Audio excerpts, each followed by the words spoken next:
So this is first edition of the Khoodeelaar television channel, broadcasting on the internet, only on the internet, not on satellite, not on terrestrial, not on cable networks, under the framework of the Baby Angel Geronimo editions.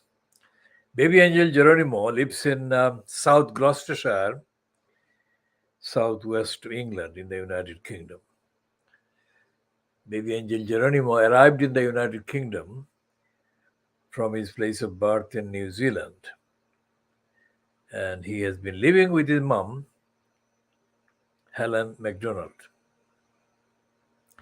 This broadcast and the name of the baby angel Geronimo, everything has been devised by me, Muhammad Haq. And no part of our broadcast about baby angel Geronimo has anything to do with any consultation with Helen MacDonald, nor have we come into any agreement with her. This is something that we have done and we are doing spontaneously, voluntarily, universally, in recognition of the work that Baby Angel Geronimo is doing. Baby Angel Geronimo is the bestest witness in the whole world to the atrocities, to the criminalities, the crimes, depravity, evil things that the UK government has been doing. And Baby Angel Geronimo has had personal experience of more than 4 years of being targeted by the evil Boris Johnson and his co-evil colluders and depraved perpetrators of lies, untruths, denials, injustice, cruelty, and so on. So Baby Angel Geronimo is the name that I have created, Baby Angel Geronimo, in recognition of the Baby Angel Geronimo's work, unique work. And I call him the world's bestest witness, the world's bestest and the most innocent person, and the most innocent in the face of adversity, criminality, cruelty created by the liars, congenital liar Boris Johnson and his cabal. Baby Angel Geronimo is spiritual, material, physical entity.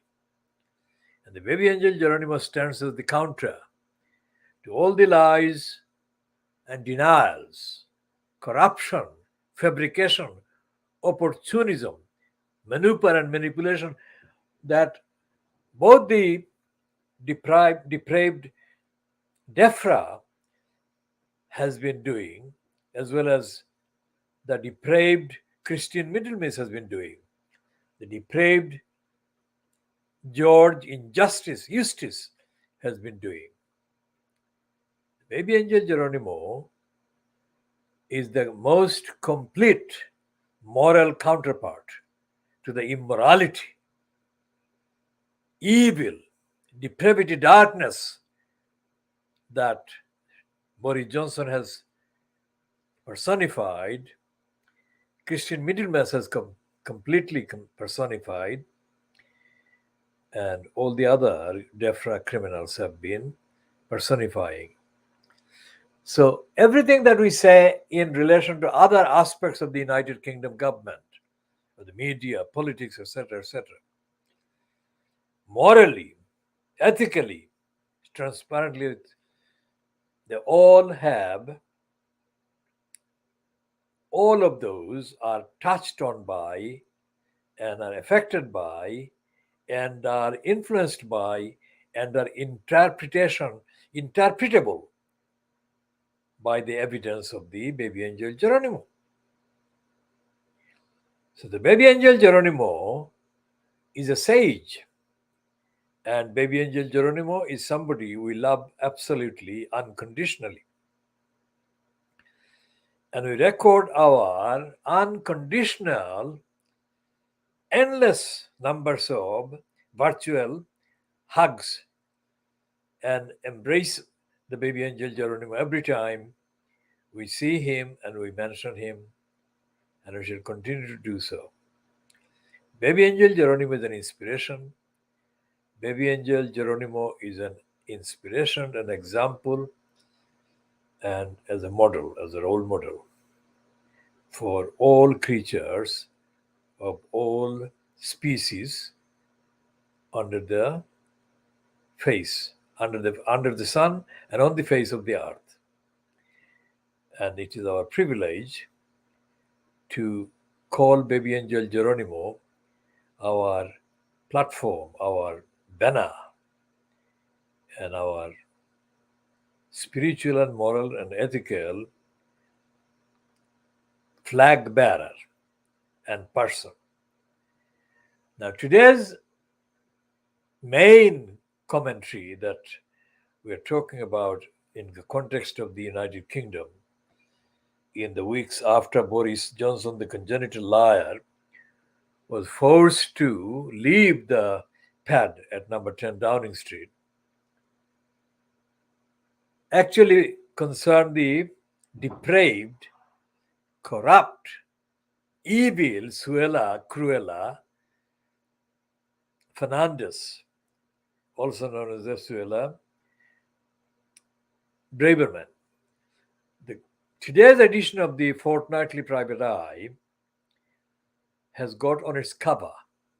Let me just go off the camera and see if I can get hold of that issue of today's Fortnightly Private Eye.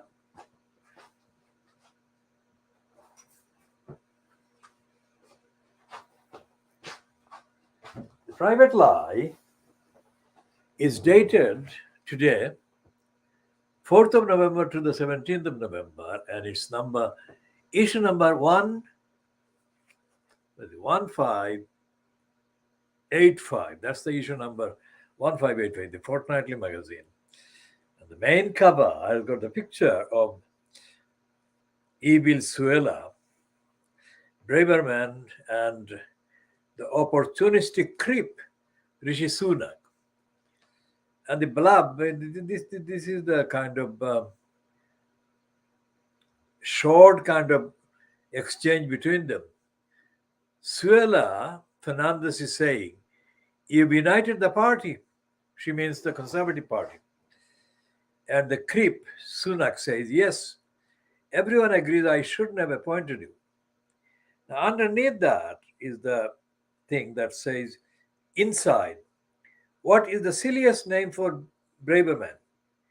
Cruella, Leaky Sue, or Home Secretary?" Now, for weeks now, we have been calling her, well, at least 2 weeks, because she has been hitting the headlines of the news, at least for the 2 weeks now running. And because of her name, Suella, it rhymes with Cruella. So, in terms of communicability, we have called her Cruella. But also, it has got a fictional kind of similarity. Cruella de Vil and other fictional characters. Now, the last Cruella de Vil in the UK politics was, of course, Edwina Currie, the completely adulterous, dishonest, lying adulteress, who was sleeping with John Major while pretending to be absolutely pure, etc., etc. So Edwina Currie was the last one, Cruella de Vil. Now, Cruella Suella has been featuring in the Fleet Street tabloid, The Star, and they have called her Leaky Sue. Now, they had called Liz Truss the lettuce Liz, and they actually had a good go at her almost every day before she resigned. And in this Private Eye issue, on page page 34, there is a thing by Craig Brown, the so-called satirist writer's a diary of Liz Truss. And in the book section called the Literary Review, they've got a promotion, which is the obituary, their obituary for this woman, Carmen Khalil. Now, Private Lie claims to be morally superior to the average Fleet Street immorality, etc., etc. But Private Lie is as racist as the main Fleet Street and as also corrupt as the main Fleet Street newspapers. The Carmen Khalil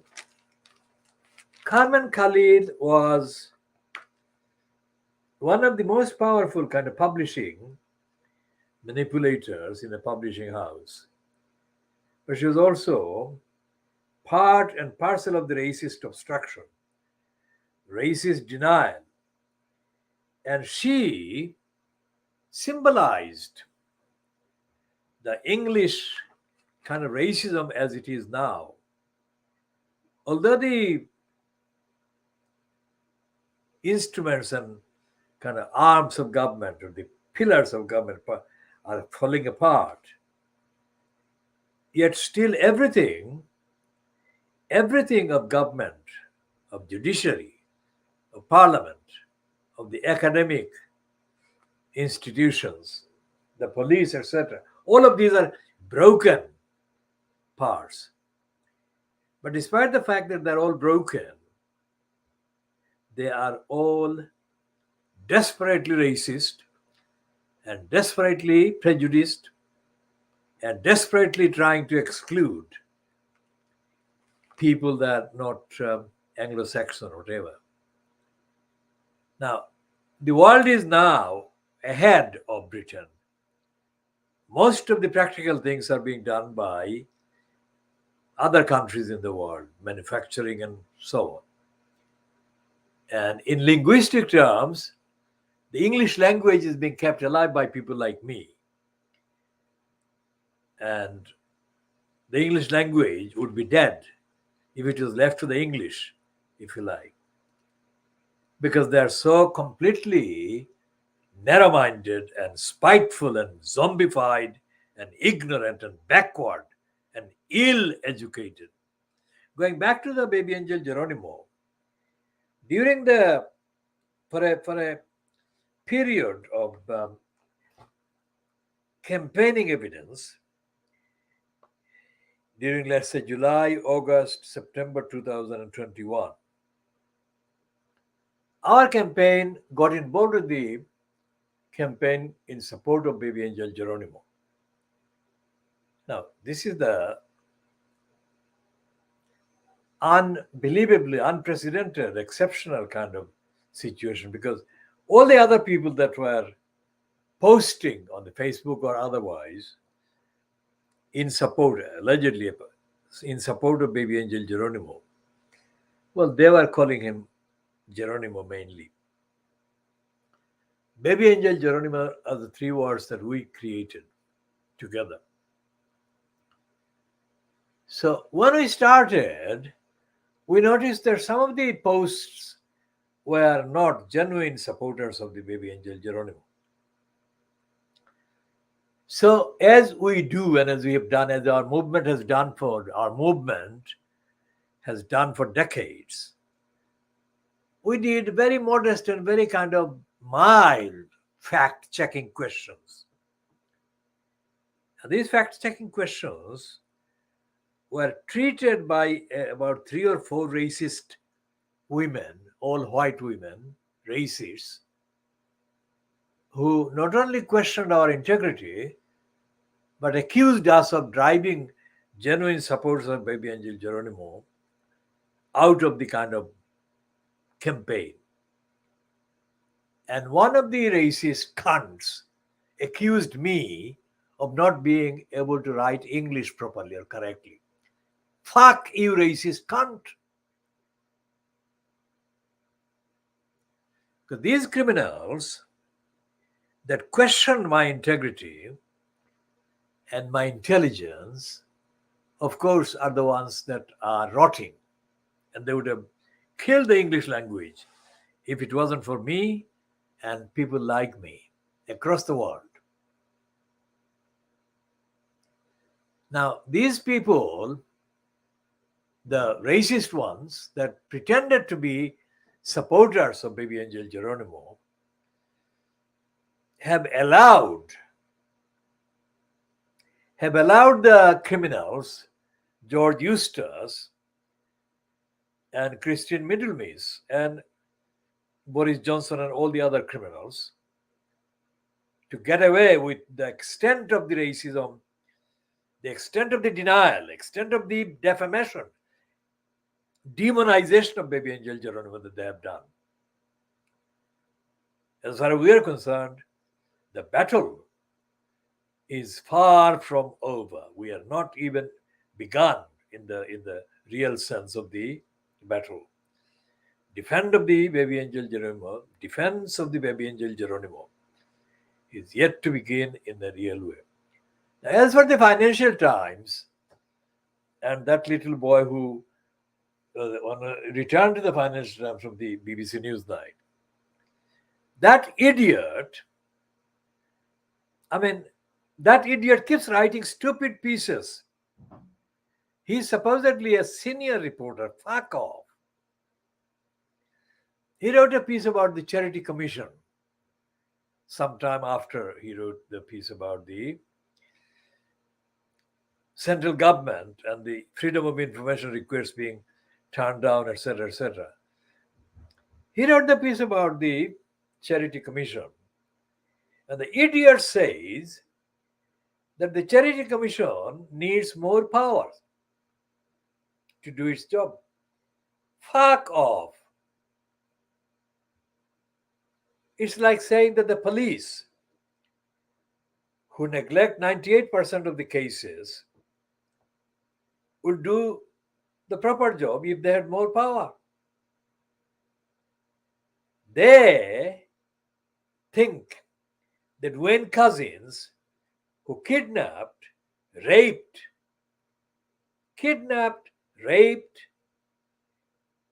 murdered, and burnt Sarah Everard, would not do any of those things if he had more powers. What the fuck? So the police doesn't exist. Policing in this country doesn't exist. And that is because there is no accountability anywhere. When Sadiq Khan is a mental servile. Sadiq Khan tokenistically made a kind of routine criticism of Cressida Dick. That criticism coincided with the period just after the Wayne Couzens had kidnapped, raped, murdered, and burned the body of Sarah Everard. So the outrage, genuine universal outrage, was palpable, was serious, was real. And Sadiq Khan had other reasons to feel less impressed by the performance of Cressida Dick, the Commissioner of the Metropolitan Police. When he made a very minor kind of criticism of Cressida Dick, all hell was let loose. The Sun, the Daily Mirror, and so on, accused Sadiq Khan of picking on Cressida Dick. Sadiq Khan was doing no such thing. He has never picked on any of the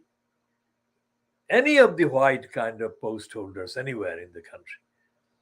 Sadiq Khan is a very timid individual, very limited in his vision, etc., etc. which is why he has been given the position by the Labour Party races, because he doesn't sink the apple cart. He doesn't kind of do anything that upsets the apple cart. Now, after 6 months or so after they attacked Sadiq Khan for apparently attacking Cressida Dick, there are these reports saying that the Metropolitan Police and the other police are completely dysfunctional, that the police are being infiltrated by criminals, perverts, thieves, gangsters. And these claims are not fantasies. These are based on the report that the otherwise very white individuals have authored and published. But the Sun, the Daily Mirror, the Telegraph, the Daily Express, and so on, the usual suspects, have stayed very quiet about this.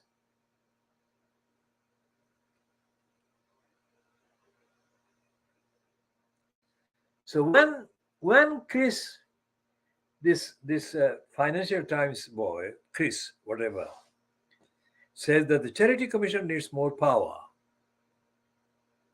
he is talking through his backside, the moron. He has no idea about the Charity Commission, and he has no idea about the actual judicial bureaucracy and the corruption that dominates the UK courts of injustice. So when these morons who pretended to be supporting baby angel Geronimo attacked me for driving people out of the kind of platform, they did that because of the racist stupidity, not because they cared about baby angel Geronimo, number one. Number two, they didn't have any idea about what goes on within the DEFRA morons. And they have no idea about what campaigning is. I'm a campaigner. I have dealt with central government departments, including the legal department, etc., etc. And the particular campaigns I have actually done have been 100% successful against the government. I know what makes them tick. The way to defeat the DEFRA criminals is to get hold of their careers. And these morons didn't want to get hold of their careers because many of them were in awe of the DEFRA careerists. And they wanted to keep their mates happy and not do something too upsetting. So they posted stupid, completely fictitious, bogus expressions of sympathy and solidarity with their baby angel Geronimo. That's what they did. I shall continue about these criminals later in due course, not necessarily in this edition, but in later editions. So the strength of feeling about baby angel Geronimo and his stand is unquestionable. Baby angel Geronimo stands as the unique example with steadfastness, 100% fact-checked veracity, verifiable evidence that the DEFRA are a bunch of criminals and Christian middlemen should be prosecuted. And George Injustice Eustace should be deported. Where should he be deported? He's a fucking Anglo-Saxon. The whites are not deported to Africa or Asia, are they? But he should be deported. Where should he be deported? He should be deported to New Zealand to meet Leonie Walker, baby angel Geronimo's original mom in New Zealand, and try to tell her that baby angel Geronimo was ill.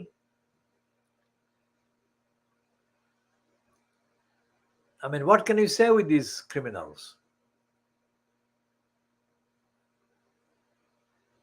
I mean, the fuss that Liz Truss made when she wanted the Conservative MPs to vote for fracking to be restored.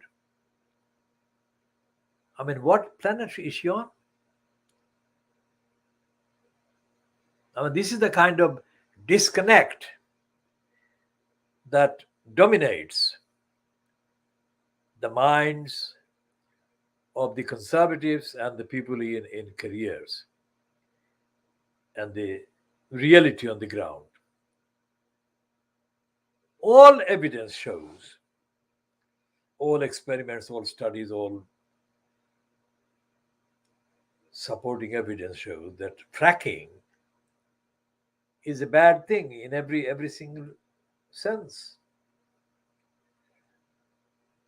And the climate change thing, to them, Liz Truss et al., is just a slogan. It isn't. The world is heating up. And the more interference is perpetrated against the planet, the worse it is.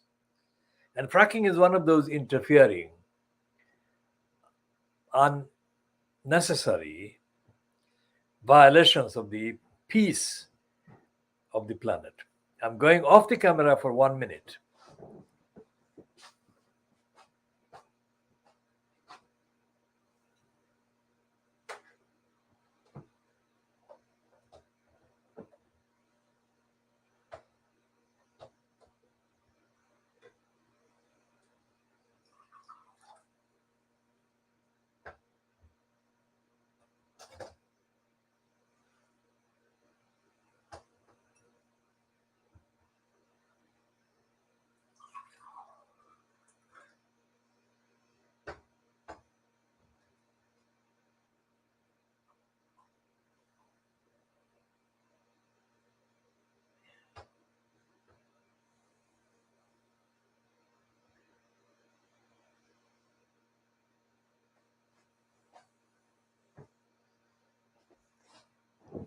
So what is happening with the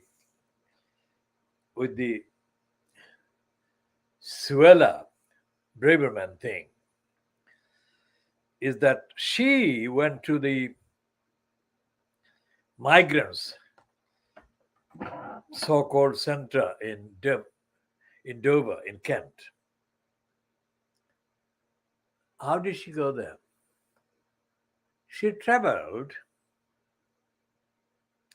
a particular distance of 19 miles. She traveled in a military helicopter, Chinook. And the Chinook actually costs about 3,000 pounds per hour to operate. Now, why would anyone claiming to be going to visit a center which widely reportedly has been mismanaged and had put the inmates or inhabitants or residents at great risk? All of these flowing from the decisions by Cruella herself. So why would she behave as if she was heading for a confrontation with the military forces of an enemy state? I mean, Chinook air chopper. This is a Chinook is a designed military combat plane charter chopper. Why would she fly in that? Also, she wanted to terrify the residents of the center, migrants. This is like the replay of what Priti Patel and Boris Johnson did a year ago. They were inciting the Tory Kent County Council to issue absolutely fabricated, made up statements saying that too many migrants were coming and they couldn't cope with them. And against the background of that kind of fabricated alarms, Priti Patel then issued statements saying that she was going to issue the Navy to fly into the channel and stop the boats, the dinghies, in the middle of the channel. Think about that. These are dinghies, they would sink.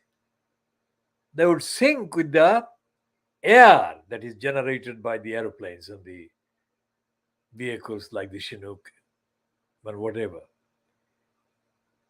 What kind of practicality is that on the part of Priti Patel? I mean, these are people. I mean, the likes of the Daily Mirror's lunatic columnists like Richard Littlejohn, the little brains, racist little brain moron, would say the world has gone mad. This is the kind of refrain used by a completely drunken zombie, English zombie, little Englander. The world has gone mad. Every time we talk about compassion, every time we talk about justice and fairness and equality, they say the world has gone mad. Now, if you give these people the charge to run the country or the department, that's what they would do. They would take the Chinook and take it to Margate or Dover and frighten the ordinary people out of their senses. But they won't solve the problem. The problem of the migrants, none of these morons understands and has actually explained anything remotely realistically as to what the migrations are about. These people who come from various countries in Africa and Asia, what is it that they're fleeing, and what is it that they are seeking, and what is it that will actually solve the problem? None of them has done that. None of them has explained the truth. And the Daily Express yesterday had a column by a moron saying that the three countries in Latin America had been selected by Cruella Fernandez for sending the people to, instead of them being sent to Rwanda. One is Belize. Okay. Now, Belize is a very, very, very small island, or a very small part of the landmass, whatever the part is. Now, the 1951 Refugee Convention, 1951 Refugee Convention that the United Kingdom signed and remains signed up to, is not about playing these kind of stupid games with vulnerable people, children, women. It's about making immediate, fastest possible arrangements that can be physically made to rehome these people in a secure place in the country they're seeking refuge in. So why would Cruella Fernandez want to even mention any of these countries in South America? Or if it were Priti Patel, why would she want to talk about sending people to Rwanda? Because they must think, forget about in the population in the United Kingdom, forget about the people from Africa and Asia, people like me who come from Africa, Asia and Africa. That is to say, we are not kind of biologically born on this soil. So we can be kind of left on one side to discuss what is it that constitutes real patriotism, because we are assumed to be not patriotic. That is an absolute wrong assumption, but that let's so what about the white people that are supposed to be patriotic and concerned about the good of the country, England?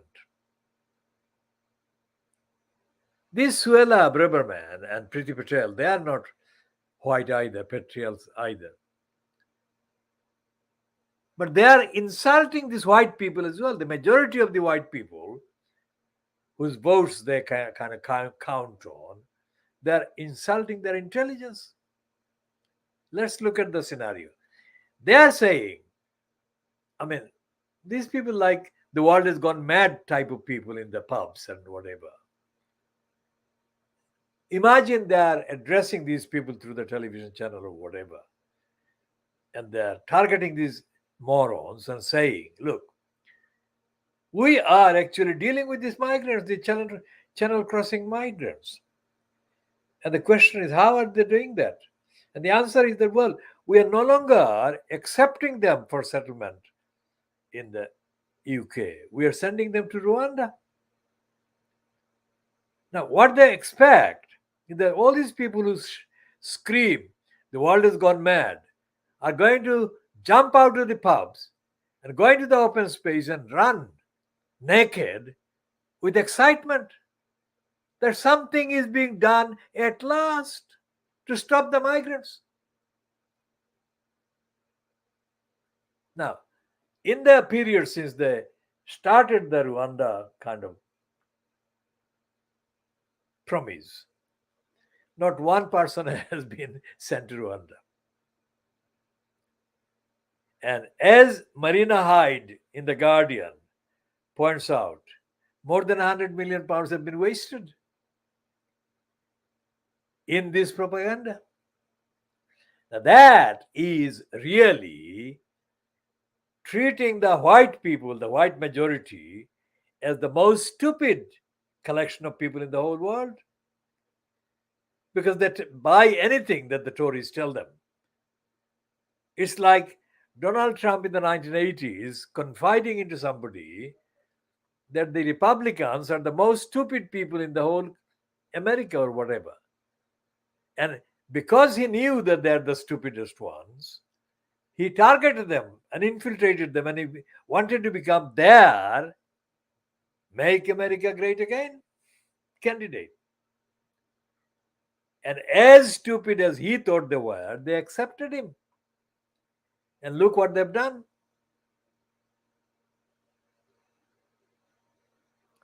So we said that what Suella Braverman is doing, Fernandez is doing, and what Rishi Sunak is doing, these are lying to the ordinary white people. They're not lying to the Asians or Africans. They don't care about the Africans and Asians. But they care about the numbers of votes that the zombie white majority would cast them. And these people have bought this lying. And neither Sunak nor Braverman is going to do anything. Not going to do anything about the channel crossing migrants, because they have no interest in solving the problem. But apart from this, it's a whisper. They have no idea what the fuck is the problem to begin with. Because I said in my broadcast on Channel 4 television in January 1992 that the people fleeing their countries of origin and seeking refuge or settlement in the West could not be stopped unless the issues that they faced in their countries of origin were definitively tackled. And that would mean that Governments like the United Kingdom government, French government, German government, Swedish government, and so on. All these governments have to be united in really addressing the serious economic, social, political, democratic issues that make those countries unlivable in. That would be a project that would take decades. Now, I spoke 30 years ago. I spoke on Channel 4 in January 1992.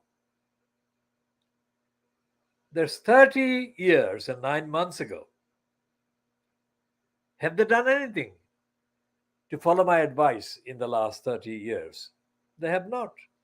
But if they had done, today there would be no channel crossing migrants. No, there would be none, because all the overwhelming majority of the issues would have been solved.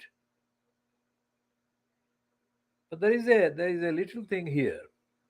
Satan, in his challenge to God, says that he would keep the human beings in total turmoil and in kind of chaos. So Satan must have told his adopted son, Boris Johnson and others before him, that look, don't solve the problem, keep the problem going, and then you can beat the Labour Party or the others with this problem.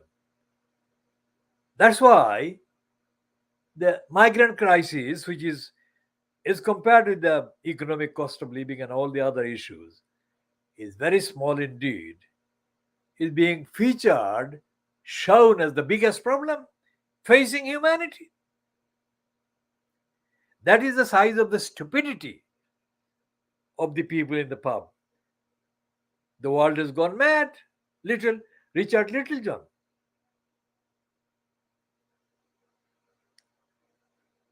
Or Rod Liddell. Or Trevor Kavanagh. Fuck the lot of them.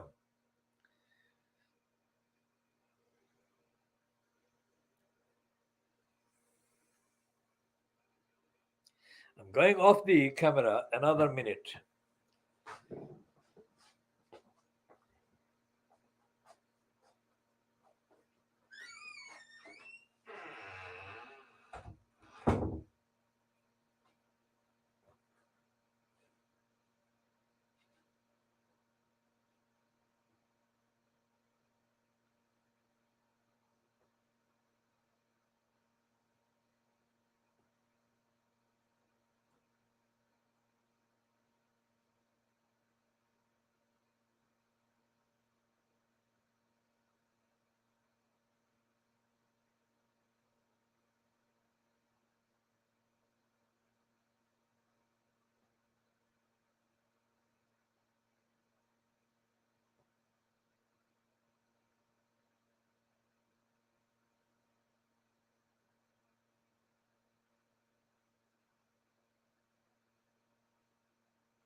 So, what we have in Pakistan, for example, is the twin issues. One is the problem of Pakistan not being run democratically and honestly, as the central government is an imported government, imported by the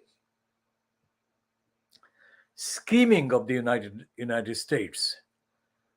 And Imran Khan has been correctly pointing out all the evidence.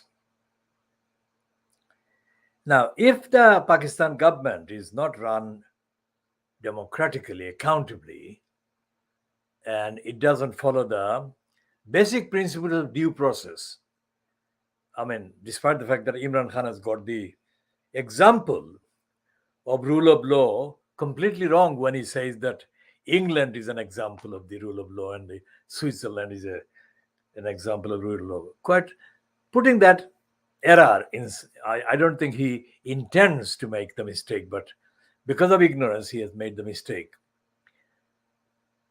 If Pakistan is a democratically elected country, accountable to the internationally objective kind of pillars of the state, then in my view, and take into account what Imran Khan, the PTI, the Pakistan Tehreek-e-Insaf have been saying, Pakistan can still become economically and socially one of the most significant countries in the whole region and the whole world. And when compared to the Hindutva fascists like Modi and Amit Shah and others in nearby India, if Pakistan follows the ethical and moral principles, then the injustices that Modi and Amit Shah are perpetrating against the millions, hundreds of millions of Indian people would be absolutely exposed. So there would be seismic changes, a tsunami scale changes for the better, for democracy and accountability right across India. So what Imran Khan actually is doing is threatening both the status quo of the crooks in India and of the status quo of the crooks in Pakistan. And secondly, Imran Khan has been doing something that we said 3 years ago should have been done 75 years, for 75 years. We said the contextual look back at the years and decades since the British left in August 1947. So Imran Khan has introduced this very, very solid statement. It's a manifesto, the most solid manifesto statement made by any political party in the whole of the subcontinent, including all the, I mean, in the case of Muslims, the Jamaat Islam and all the others, they completely pale into insignificance. I mean, this is such a powerful slogan. When it says, Pakistan ka matlab kya? And the answer is the kalima, there is nothing that can match it. Let alone beat it. Not even Iran has done anything like that. And Iran is apparently the most radical Islamic kind of state. So what Imran Khan is doing is something very ambitious. So there is genuine reason for all these evil shaitans and the churs and dakus and crooks to be very uneasy about the prospect of Imran Khan leading a democratic regime in Pakistan and his supporters. That's why they want to upset him and they want to kind of do him damage. Now, from the United Kingdom, we can't do anything physical about that, except to send our wishes, best wishes, solidarity, and understanding, mature understanding. And we can say this. Of course, we believe that Imran Khan and his solid comrades would do their best to make sure that no scheme of the criminals comes to success and that Imran Khan is safe, as are his colleagues and comrades and campaigners. Because the people of Pakistan, the people of the subcontinent, deserve a solid, rigorous, successful, democratic Pakistan. And here is the point about Tariq Ali. Anyone who remembers Tariq Ali? Tariq Ali has wasted his entire radical life by trying to undermine Pakistan. Because Tariq Ali has been brainwashed at a critical time. I don't know who brainwashed him, but he was brainwashed to say that Pakistan is the bad thing in the world. Pakistan is never the bad thing in the world.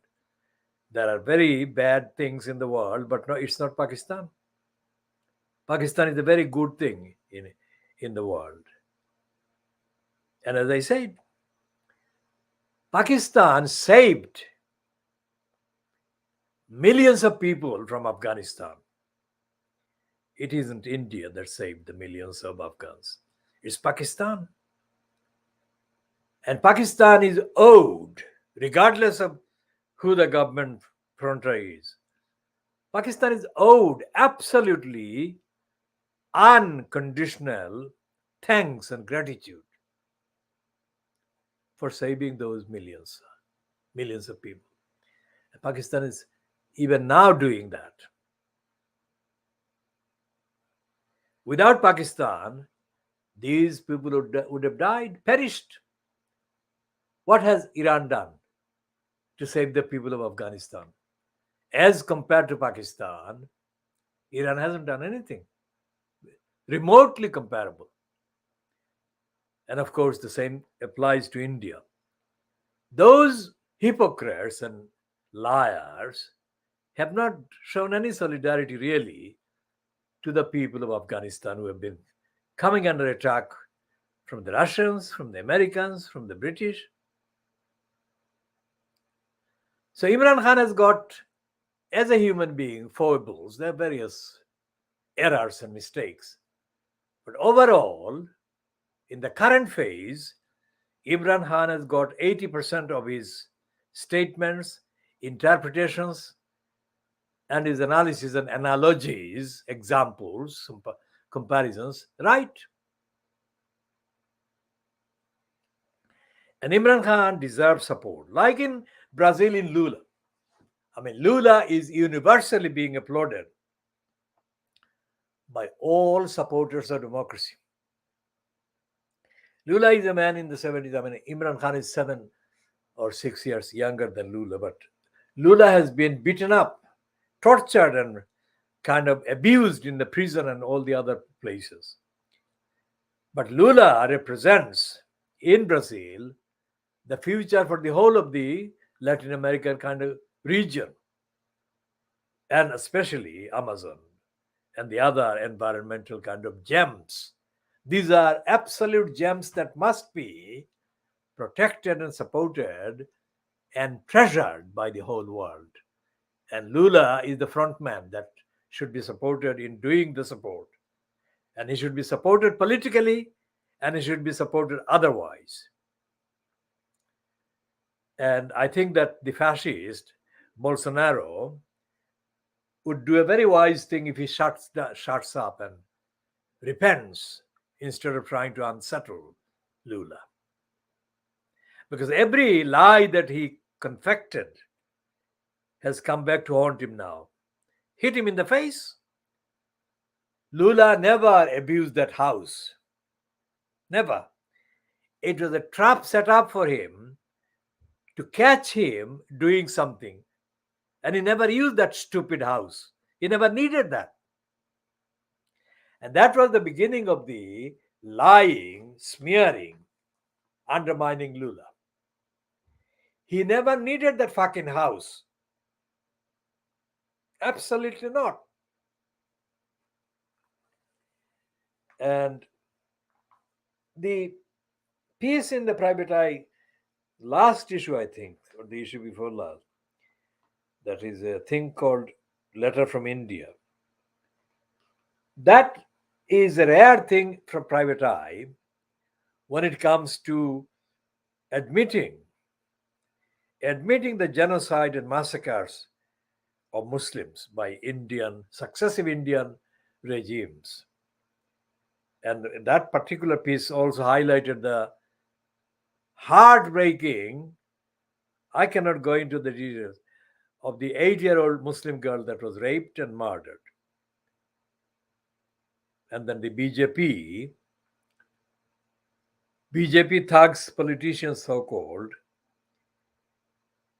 chanted celebration for the rape and murder, and they demanded the criminals who committed the rapes and the murders be exonerated.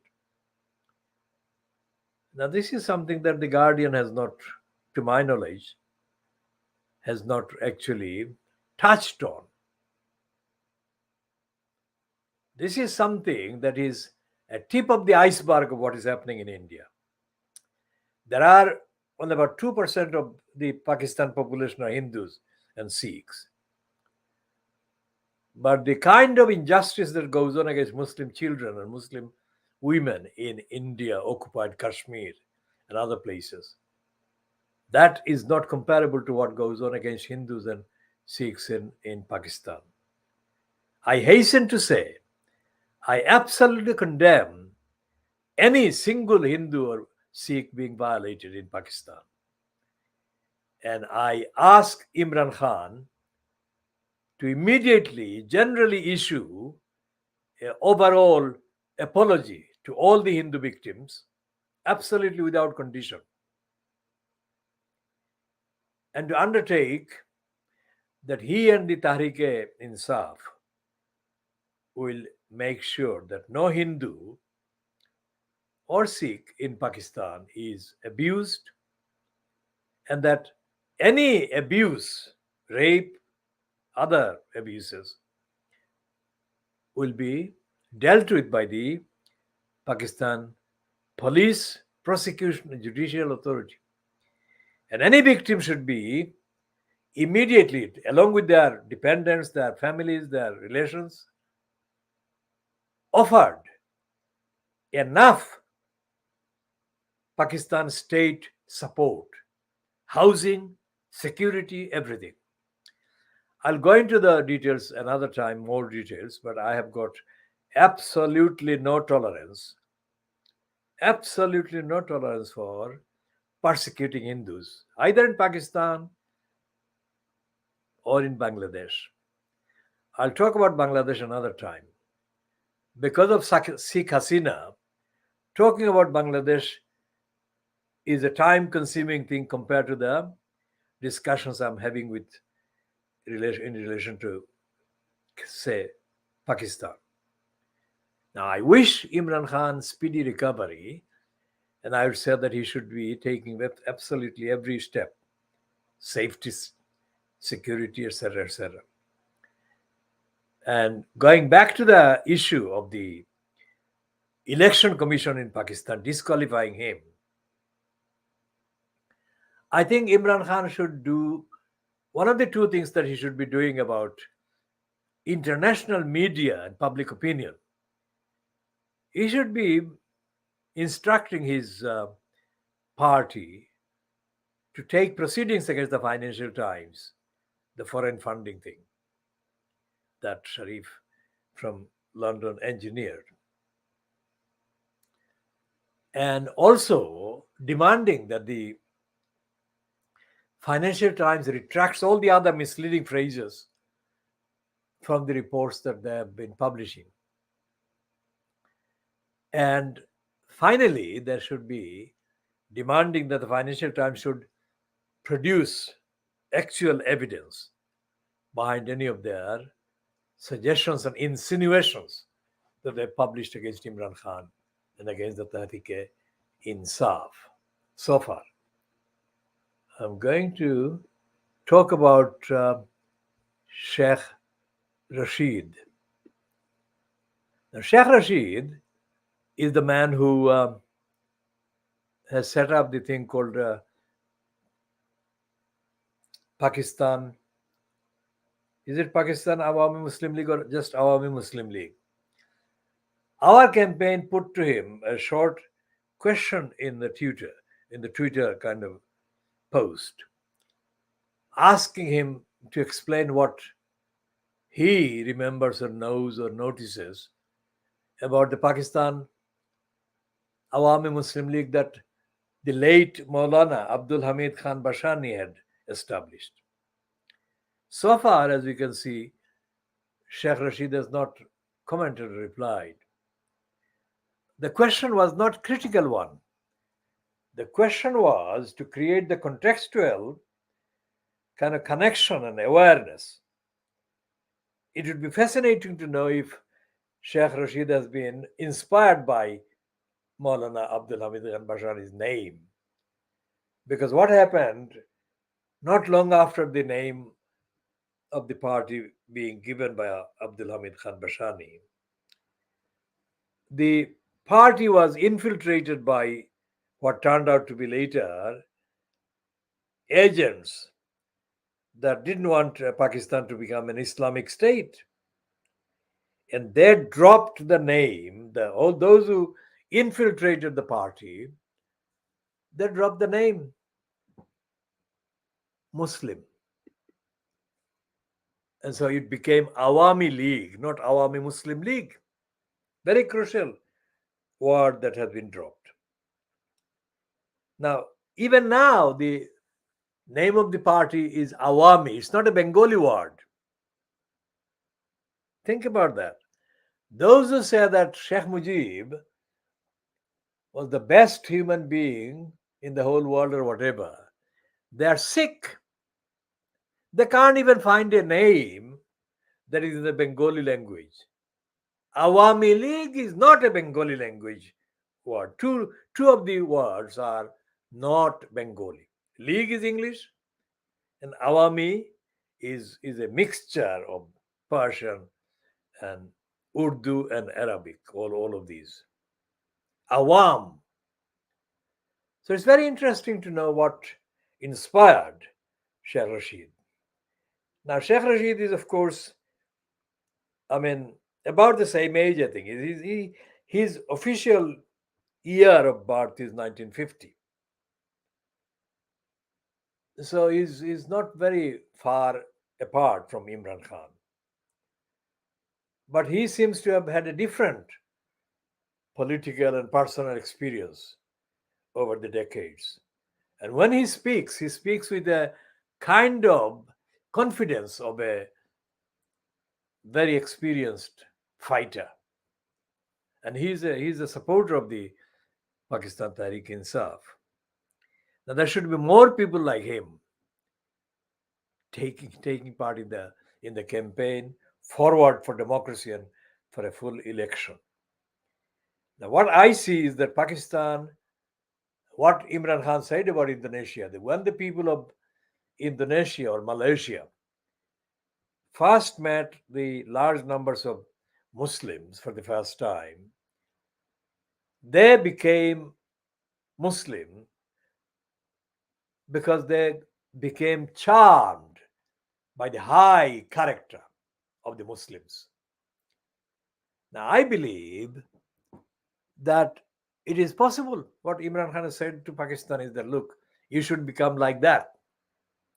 When Pakistanis travel anywhere, there should be the talk of the town, the visit, and people should be lauding and applauding their good character, which is how it should be.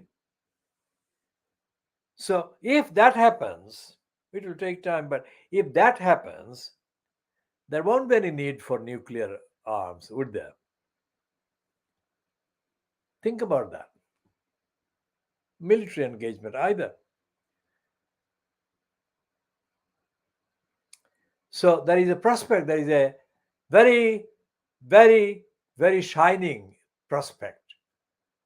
The whole of the region, including Iran, including the main part of the Middle East, the Saudis and whatever, Pakistan can really truly become internationally laudable example for the whole Committee of Nations. And that is how the movement for democracy, the Pakistan ka matlab kya should be heading for. With the holding of the election, and the holding of the election has to be done by getting rid of the crooks in the election commission and having a proper electoral mechanism that is consistent with the universal adult franchise and the actual rights of the people to have their sovereignty of their votes. How that happens is, of course, a matter of detail, but the principle should be established very soon and very clearly.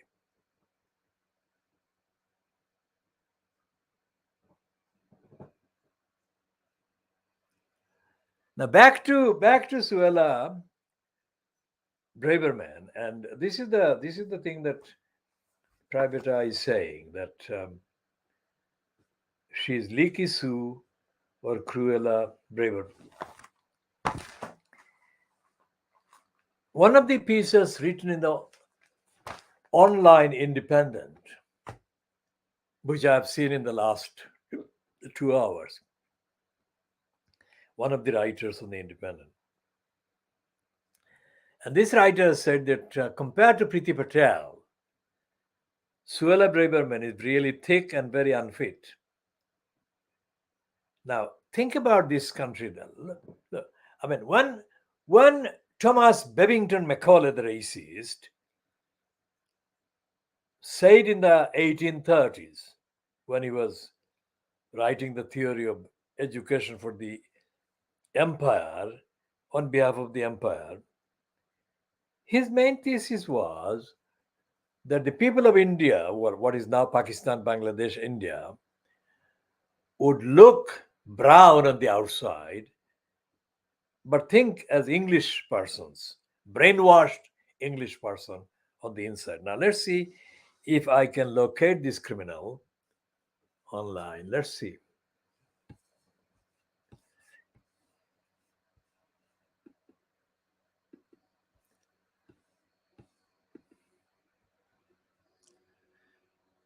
T.B. Macaulay.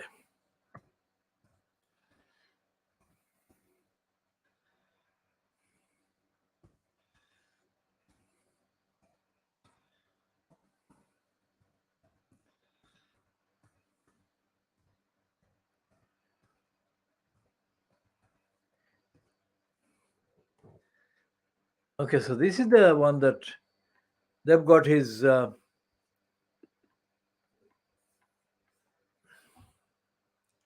Look at the fucker, this fucking shit.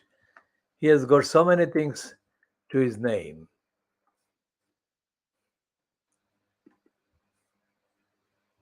This criminal has been making me keep referring to him so many times.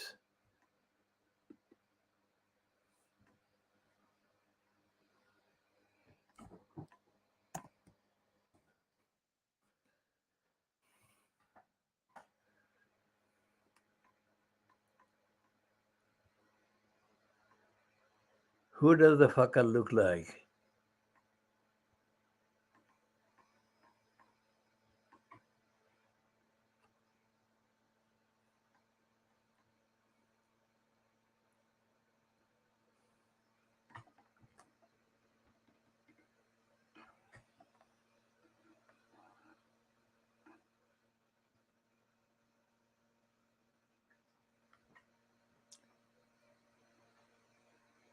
So the creep died at age 59. He was born on the 25th of October 1800 in Leicestershire, and he died in London on the 28th of December, 1859.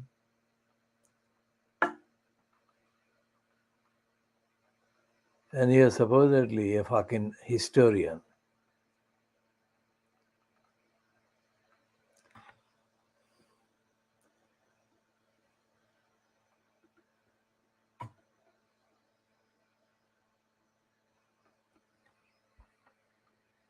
Okay, let's read some of the quotes. And here is the one that he wrote in the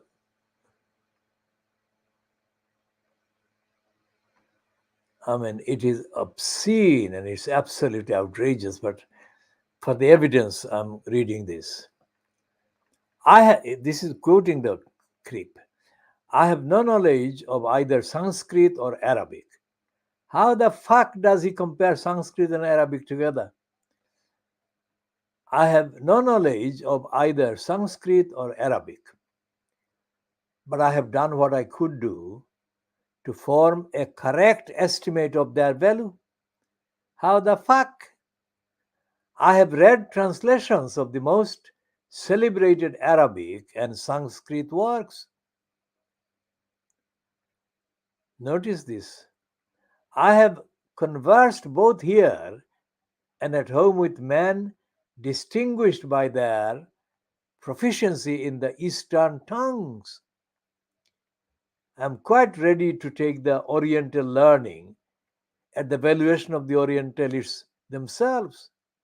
I have never found one among them who could deny that a single shelf of a good European library was worth the whole native literature of India and Arabia. How the fuck? Can you believe this? This is this is the reason why I keep referring to Macaulay. He's such an evil shit. He's saying both India and Arabia put together can be found in a single shelf in a good European library. Think about that. And he continues this stupid thing about Sanskrit and Arabic. Neither Sanskrit nor Arabic poetry matched that of Europe. In other branches of learning, the disparity was even greater.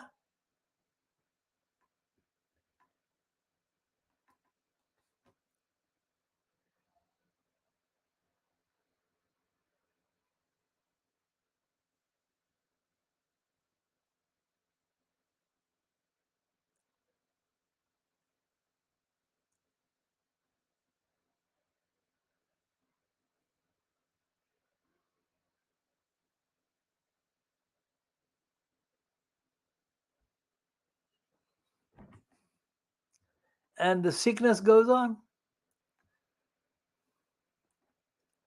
That's why I keep referring to the fucking Macaulay.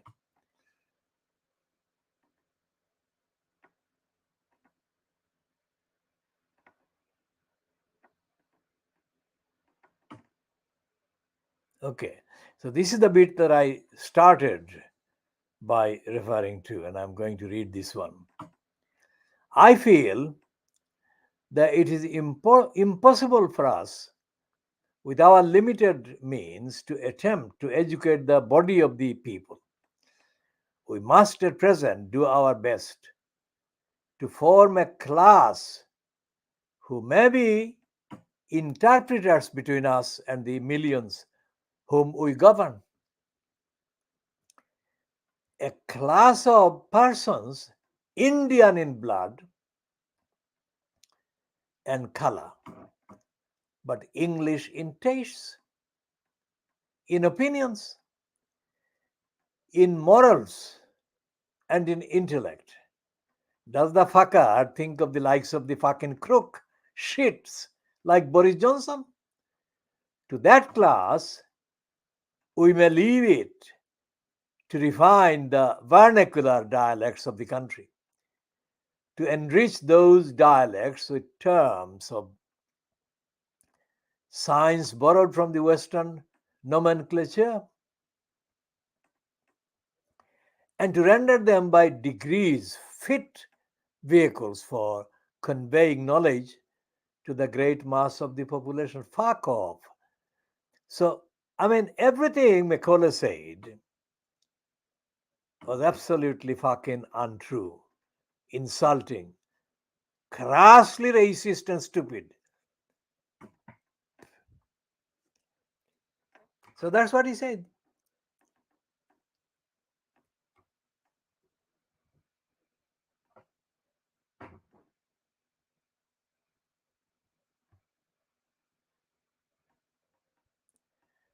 This thing the American has set up, this Wikipedia, is of course by definition a stupid kind of thing. It has got a pretentious thing about reference, but we only cite this Wikipedia only as a reference. That is to say, not the contents, but the actual guidance to follow the route and then find the actual truth. So,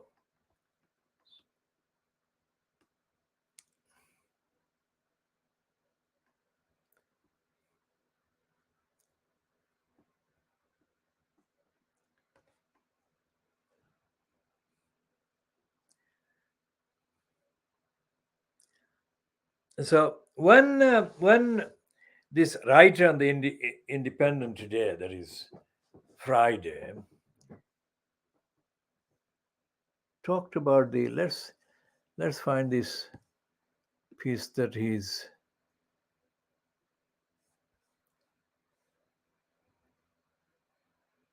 talking about. He's comparing the two, Priti Patel and the Braverman.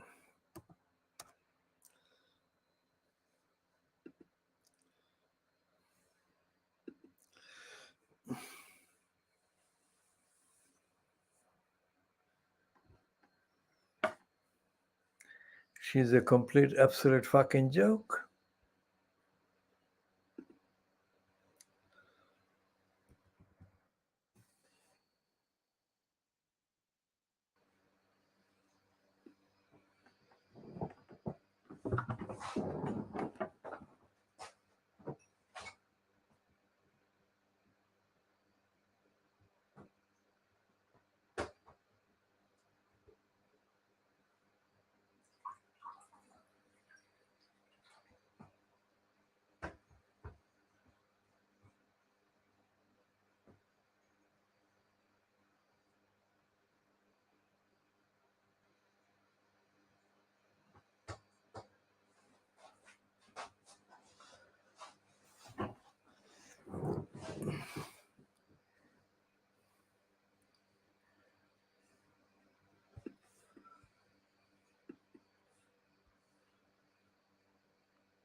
Let's see if it is the piece. Okay, this is the piece, I think. The heading is Rishi Sunak cannot afford to keep paying the Suella Braverman moron premium for much longer. And this is a piece by this guy on the Independent. What's his name? I'll come to his name. Compact.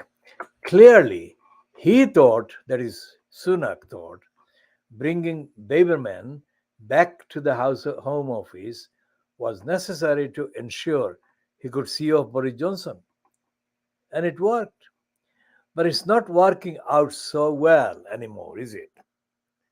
This is shown as posted 4 hours ago, and I read it, as I said, a while before this program began.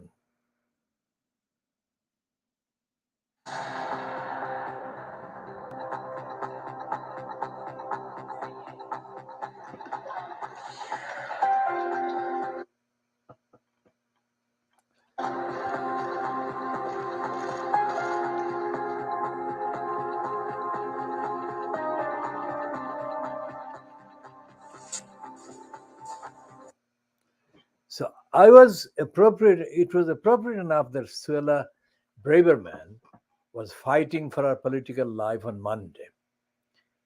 It was Halloween, and she had already returned from the dead. The zombie home secretary only had to spend 6 days in her own grave before Rishi Sunak, in his infinite wisdom, dragged her out again. He really does seem to think that things are going to be different now, more serious, more professional, more accountable. But there are still very desperate people chucking letters in bottles over the edge of a compound in Kent where there have been outbreaks of diphtheria and scabies. This is true.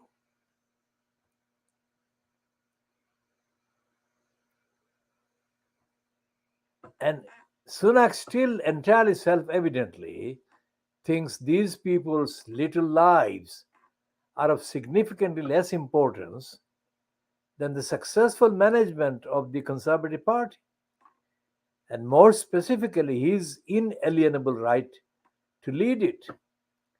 Clearly, Sunak thought bringing Braverman back to the Home Office was necessary to ensure that he could see off Boris Johnson. And it worked. But it's not working out so well anymore, is it?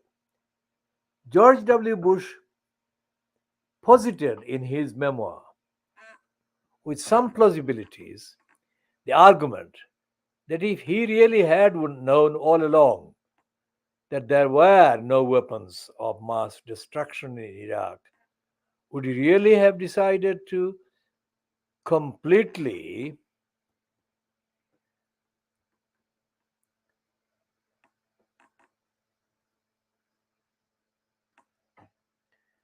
destroy his reputation, knowing that none would be found?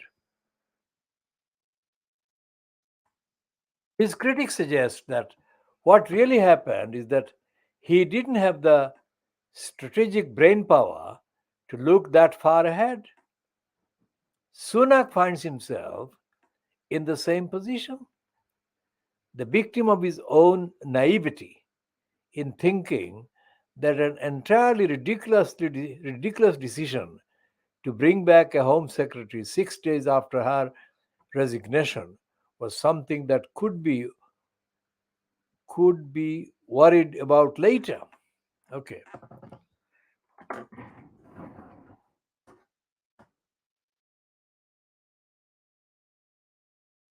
This week, as the Bank of England jacked up the base rate by 0.75% percentage points, homeowners are still having to pay what has been described as a moron premium on their mortgages. The moron in question being Quasi Kwarteng. Sunak has made it over the finish line in the first place, but he is paying a moron premium too. The moron this time is Suella Braverman.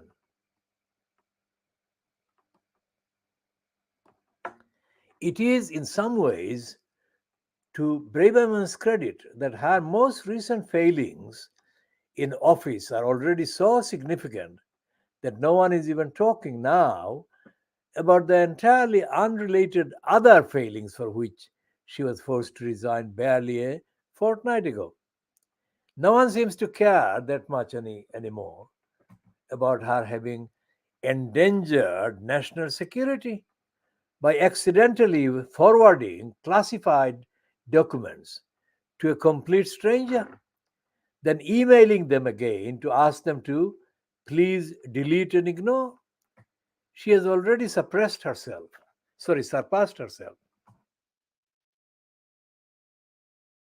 People are now more concerned at the utter failure of her asylum policy, which has resulted in 4,000 people being held for weeks at a processing center designed for 1,600 people to be kept for no more than a few hours. The trouble with the asylum debate in general is that extreme voices dominate, and in a more extreme way than in most other debates. Some refuse to countenance the notion that anybody arriving in Kent on a dinghy could possibly be doing anything in any way untoward. Others believe that these migrants should all be sent back or ideally drowned. This is the world gone mad kind of mentality. They should be let them die. The naughty area in the middle is where politics is meant to happen. But we have yet again a Home Secretary incapable of engaging with the complexity required. She has been selected solely to pacify the rabid extremes of the Tory party, despite the fact that the party's own polling shows her to be the least popular person among Tory members in the entire government, apart from Sir Gavin Williamson, obviously. But he skews the statistics so badly that there is little point including him. His members on his numbers on hopelessness and loathing are so extreme they should be asterished, asterished in the record books, like those East German swimmers in the 1970s. All Suella Braverman can do is what she did on Thursday, which is fly 19 miles from Dover to Manston in a Chinook helicopter, be photographed pointing at the problem, and then go home again. We are all used to egregious political photo shoots, but Braverman breaks new records. It was Margaret Thatcher many years ago who worked out that if you wanted to get your message across on the television news, you also had to provide interesting pictures for the news channels to use. Hence, the hard hat, high vis era was born. What Braverman has broken new ground is that she has done the dressing up bit, but not the message bit. She has done the, cosplay, but not provided any accompanying words. No journalist was permitted to point a camera in her direction. No questions were allowed to be asked. To keep up to speed with all the lowest opinions and comments, sign up to our free weekly Voices dispatches newsletter by clicking here. So that's the end of it. If anyone wanted to have a clue what was going on, all they could do was call up the Home Office and be told that the Home Secretary had gone up in a military helicopter because she wanted to survey the channel to see the small boats in action. But she had also chosen to do it during extremely bad weather. So there were none there to be seen. That is the boats, I think. No one is expecting Braverman to do anything meaningful to solve anything. It is all very obviously beyond her. We are dealing with someone who resigned after 6 weeks for breaching the rules by secretly forwarding emails to people not entitled to see them, but also being so toweringly thick as to fail to pull off this rather straightforward subterfuge, not to mention the fact that she sent said emails to the wrong people. Having hopeless, is it hopeless? Yes. Having hopeless but loyal people in important positions and not caring a toss for the consequences is the Johnson way. If Sunak actually wants to be different, rather than saying things will be different, he cannot afford to keep paying the Braverman premium for much longer, nor can the thousands of people in tents on the Kent tarmac. But on the evidence so far, nobody actually cares about them. So this is the piece written by Tom Peck in the Independent about Suella Braverman and Sunak as well. So how long have we been on this edition? This is 1 hour and 32 minutes. Now the question about the entry in the current Private Eye about Paula Monzila Uddin is relevant because Paula Monzila Uddin was diagnosed as being a criminal who deserved to be prosecuted in the first decade of this century. And the decision to prosecute her or not depended on a man called Keir Starmer. Keir Starmer was the director of public prosecutions at the time. And the Private Eye piece doesn't actually explain why Keir Starmer didn't order the prosecution of Paula Monzila Uddin. And we suspect that the reason why even the Private Eye has condemned or put critical comments about the Timeless Council for prosecuting Afsana Begum over housing fraud. We have said before that too many people involved in coming across as her propaganda people during the time of the trial at the Snaresbrook Crown Court appeared to be non-Bangladeshi, appeared to be people not from Tower Hamlets. And we suggested that the magistrate, the actual Crown Court judge, and the various people appearing in the court, both for defense and both for the actual prosecution, all of them had too many connections with the chamber that Keir Starmer was a member of. So the suggestion, not the actual assertion, but the suggestion is that too many things pointed to the Labour Party, fronted by Keir Starmer, being very desperate to make sure that Afsana Begum didn't get convicted. Whether that expectation was taken to any secret kind of deal or whatever, we don't know. But if Afsana Begum had been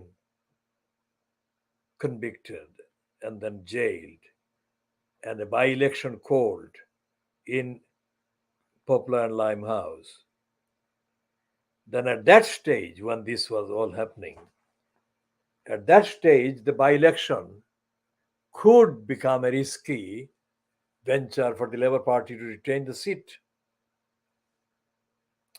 If that happened, then Keir Starmer would have suffered a fatal blow. This is just analysis.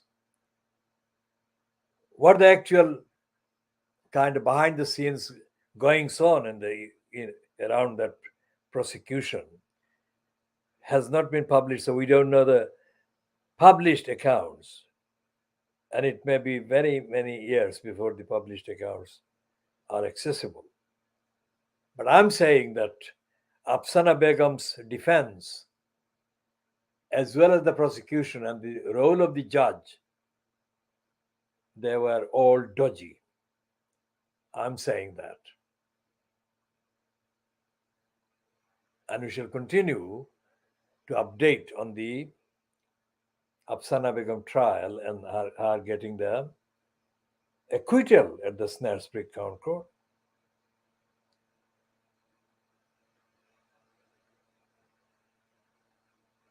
The role that the Channel 4 television has played in promoting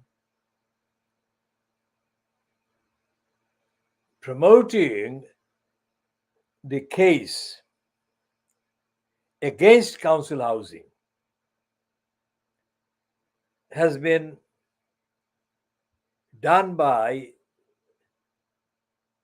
abusing the situation in Tower Hamlets over a number of years. Now, Tower Hamlets Council benefits in propaganda terms from the line that Tower Hamlets is one of the most deprived boroughs in all of England. Now, all the housing problems that Tower Hamlets Council has created, housing waiting list and all the other things, these are intentionally created housing problems, intentionally created by Tower Hamlets Council. And there has been no investigation. No investigation by Channel 4, no investigation by the equivalent of the Crown Prosecution Service.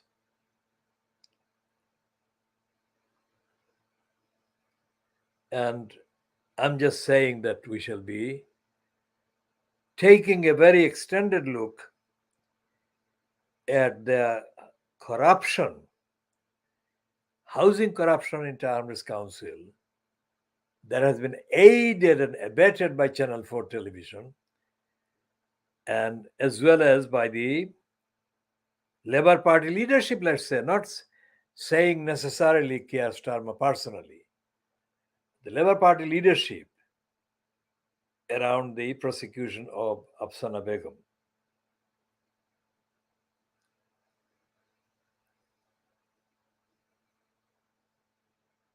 So we shall be, for the time being, we shall be ending this particular edition at 1 hour 40 minutes.